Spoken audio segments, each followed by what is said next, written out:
Hello, my name is Matthew Stiffler-Greasby here, week 9.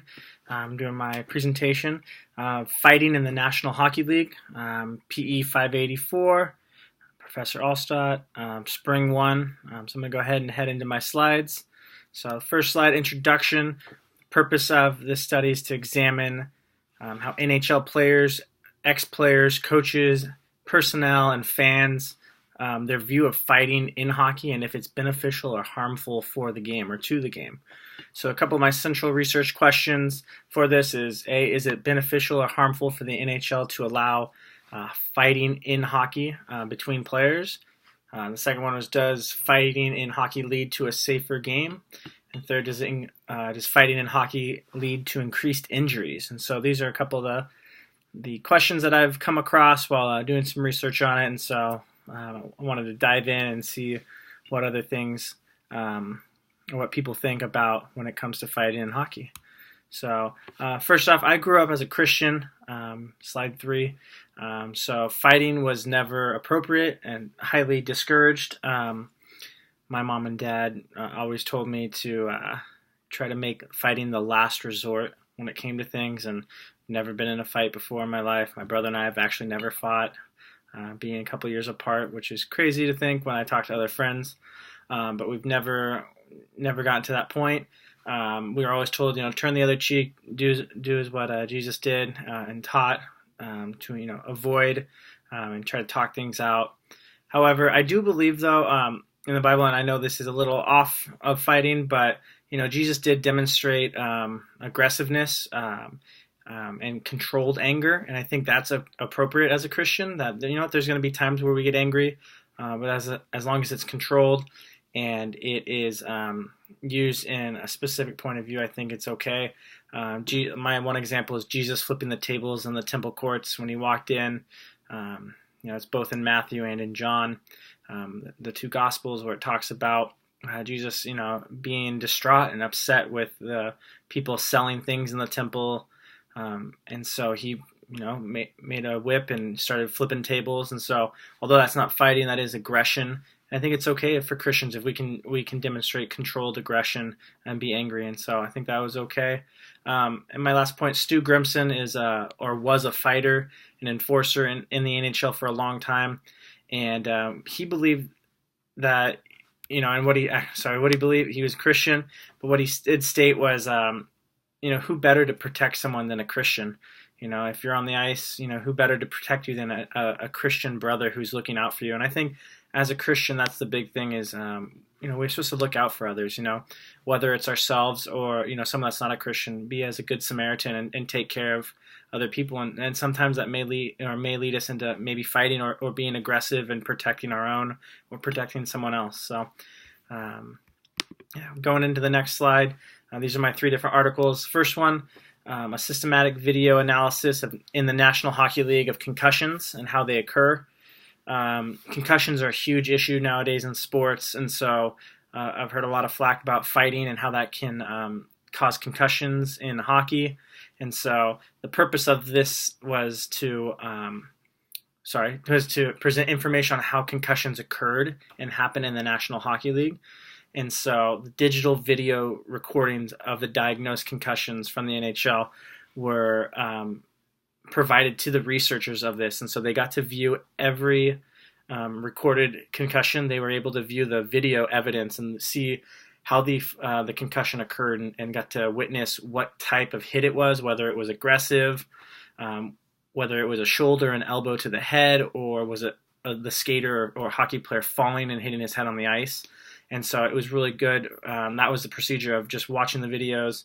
The participants, it was the authors, and they were able to watch the video of the 197 players that received concussions over a 4-year span. And so they were able to study the video evidence, go back and watch and diagnose each hit, how the skaters made contact with each other, what part of the head hit the ice or hit the body of the other player. The results actually were really important. They showed that most concussions were caused by a player getting shouldered into the head, and so the player who received the concussion obviously got hit in the head, but most of the time it was from the other player striking him with his shoulder. And this is important because further research also showed that over the 4 years, only 8% of concussions were caused by fights and fighting.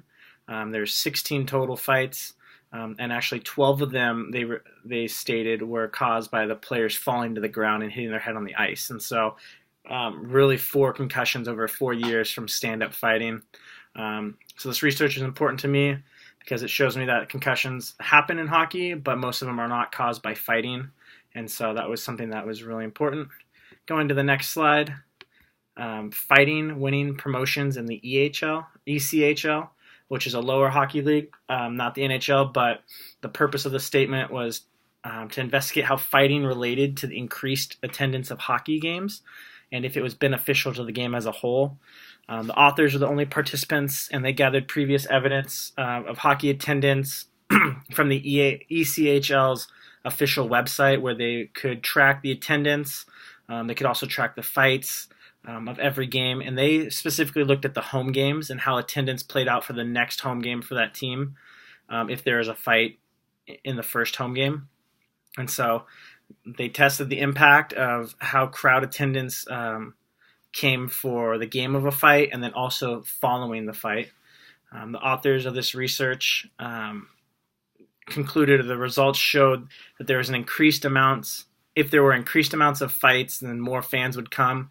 If there's 2 fights per game or in one game, the following home game, there would be 80 plus people or 80 more people that would attend the following game if there were more than 1 fight in the previous game. And so this study shows that if there's 1 fight every 10 games, that there'd be increased attendance after every game of the fight. So this research really helps my own research and my project out because it shows me that fighting is beneficial, not only to the game on the ice, but it's also important to crowd attendance and owners. The fans want to see fighting. The owners like it because there's more attendance, which means more merchandise sales, more food consumption, more ticket sales. And so it benefits the entirety of the game, not just one person. Doesn't just affect, or it's not just beneficial for the players that are fighting for the team. It's also important for the fans and also for the owners and other NHL personnel. And so that's what I got from that one. The following article, the impact of introducing legal punishment and the frequency of aggressive behavior in professional ice hockey. This specifically looked at Todd Bertuzzi's incident. A little backstory on that. Todd Bertuzzi was a player a couple years ago, and he directly went after a different player on the ice and struck him in the head with his fist.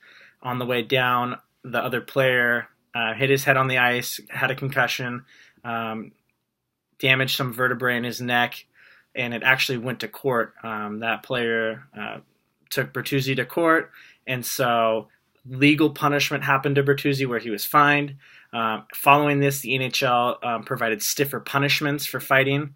And so the purpose was to see, the purpose of this article was to see if stiffer punishments on violent acts and fighting would diminish if the NHL enforced them. And so the researchers gathered all the penalties and all the data 50 games previous to the incident occurring in March, and then 50 games following the Bertuzzi incident and after legal action took place.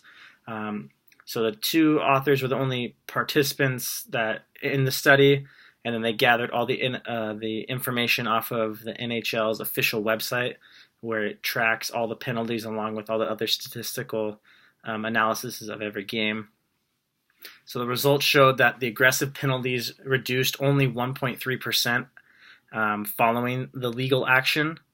However, there was 30 less fights in the 50 games following the incident than there were before. And so this article is beneficial because it shows me that even though aggressive behaviors won't diminish if there's stricter punishments and legal actions that take place, however, fighting will diminish. And so if the NHL wants to get rid of fighting, they can. They can enforce stricter penalties. and players can just adjust to it like they did following this incident. Last slide is my methodology.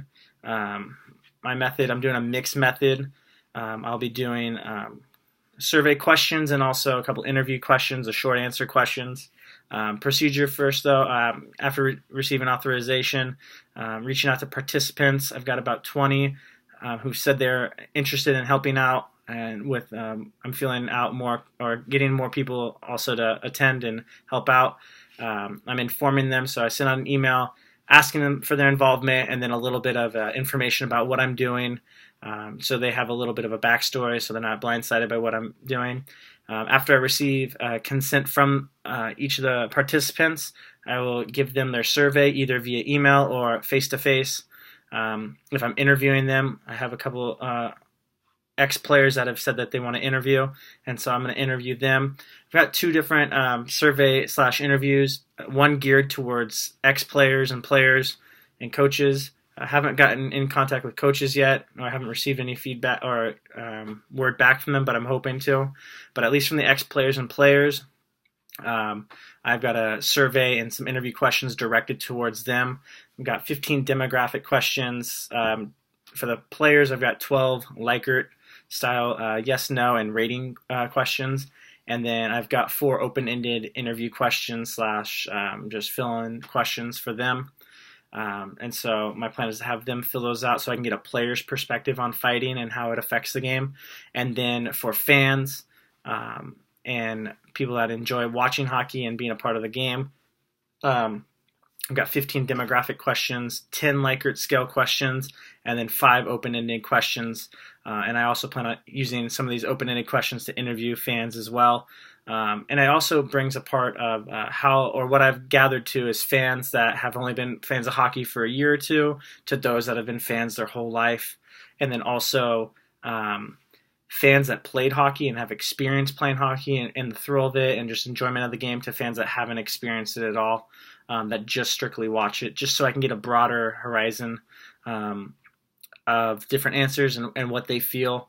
And so doing that, participants are between the age of 20 and 60. I've got a couple older and enforcer type ex-players that are upwards to 60 years old, and a couple fans that have been fans their whole life. Reached out to a couple younger fans as well, just because I want to see their perspective of the younger generation. They're in their mid-20s, and just to see how they feel about fighting and if they enjoy it. Survey, both surveys are going to take anywhere between 20 to 30 minutes to fill out everything, and then the interview questions anywhere between 15 to 30. My last question for the players is an open-ended question about anything else they want to add about fighting, and so just depending on how long they take it and what they want to provide. I do ask them to share stories if they had to fight to make it as a pro, experiences fighting, and then if there was like a code of ethics, maybe like an unwritten rule when it came to fighting in the NHL. And so it's an open-ended question for the interviews, and so that might take a little longer just depending on how much detail they want to go in. And so I have done this research, gathered this up, and I'm hoping for some great feedback from both players, ex-players, fans. If I can get a hold, or if the executives will reach back to me, then I would love to get them involved. But so far, that's what I've got going. Thank you, guys.